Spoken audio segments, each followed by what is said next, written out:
Oi, oi, boys and girls, tudo bem com vocês? Meu nome é Carol Oliveira e está começando mais um vídeo aqui no canal Meninas Espíritas. Não sei se vocês já pararam para se perguntar, será que todas essas mensagens aí que estão no livro dos espíritos, no livro dos médiuns, em toda a codificação aí espírita, é verdade mesmo? Como que isso foi validado?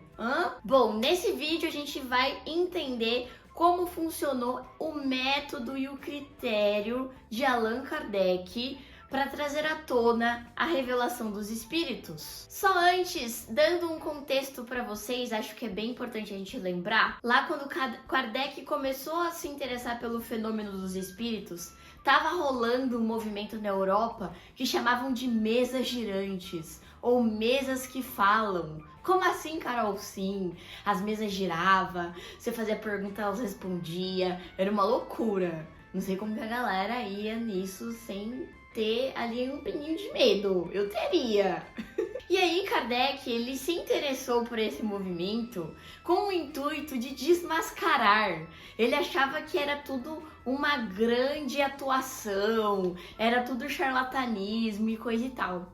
Só que conforme ele foi vendo, ele, claro, constatou que tinha os vigaristas lá, os picaretas, que só queria lotar teatro, falando que a mesa voava, que a mesa respondia, que isso e aquilo. Só que, dentre a galera que metia aquele famoso louco, tinham também as pessoas que estudavam aquilo de uma forma profunda, que levaram as observações dos fatos mediúnicos ali que ocorriam com as mesas de uma forma mais séria. Então, Kardec, como um bom estudioso ali, um bom pedagogo, cientista ali, um homem de ciência ali de sua época, ele falou assim, então já que tem alguma coisa por trás aqui, vamos ver se é verdade que existem esses espíritos, se depois da morte, esta alma que está encarnada aqui, se ela continua existindo do outro lado, se existe do outro lado, o que está do outro lado, o que está além,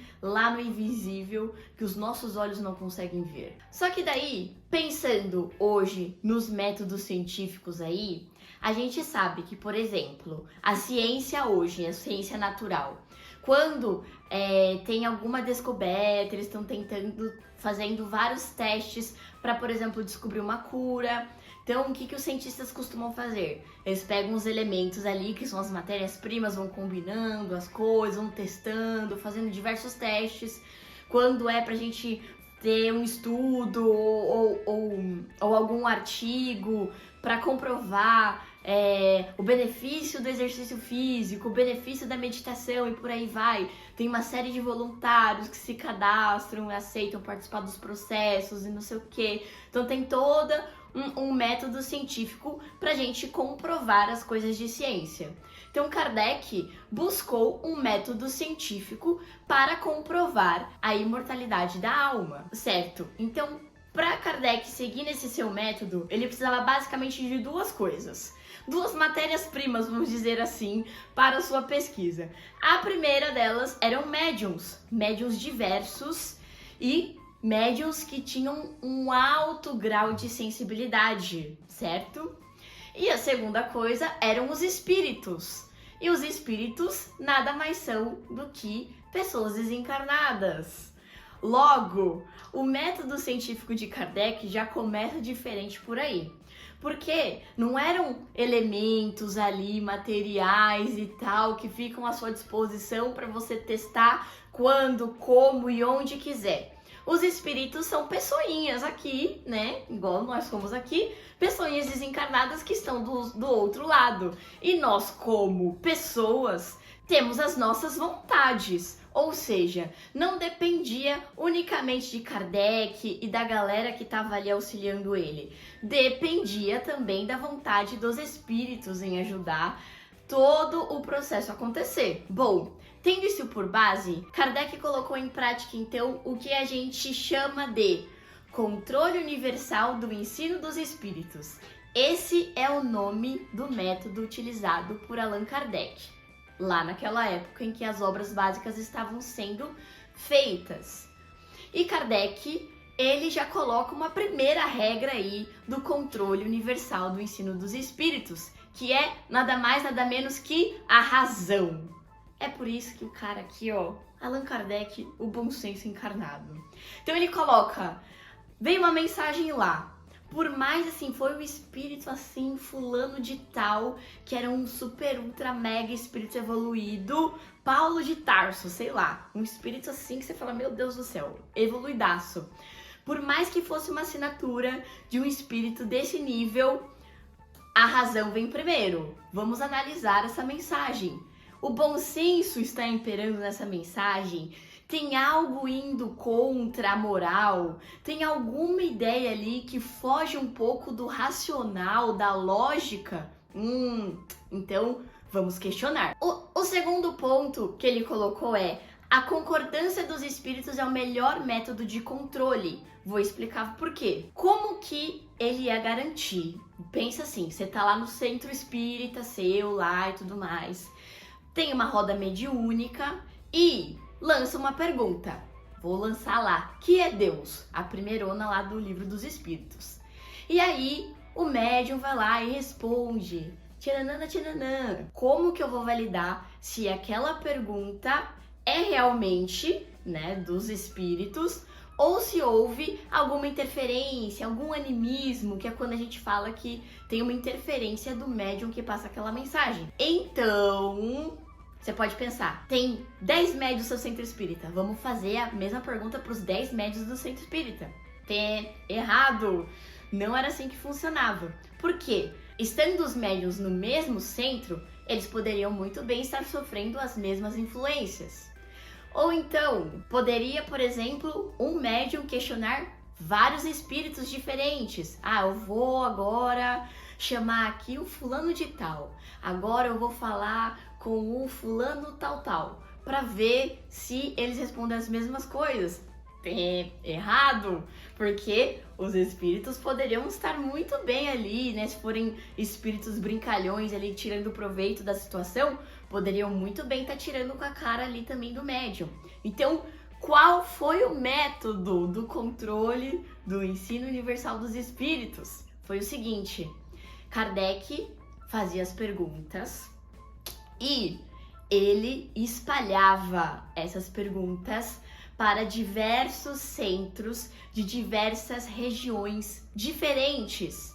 Ou seja, médiuns desconhecidos entre si, que não se falavam, não tinham contato, respondiam as mesmas perguntas.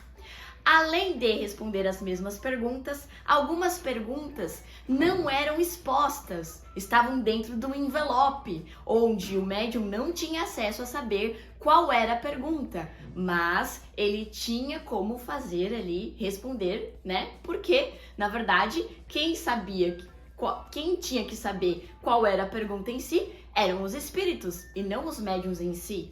Sendo assim, Kardec criou o controle universal do ensino dos espíritos. Então, ele disparava essas perguntas para diversas rodas mediúnicas de diversas regiões e lugares e assim coletava as respostas e via tudo aquilo que coincidia. Ou seja, era muito difícil você falar assim, isso é mentira, sendo que tinha vindo a mesma resposta de diversos lugares diferentes, de pessoas que não se conheciam e de médiuns, por exemplo, que não tinham tido nem contato para ver qual era a pergunta que estava sendo respondida. Isso é muito da hora, né?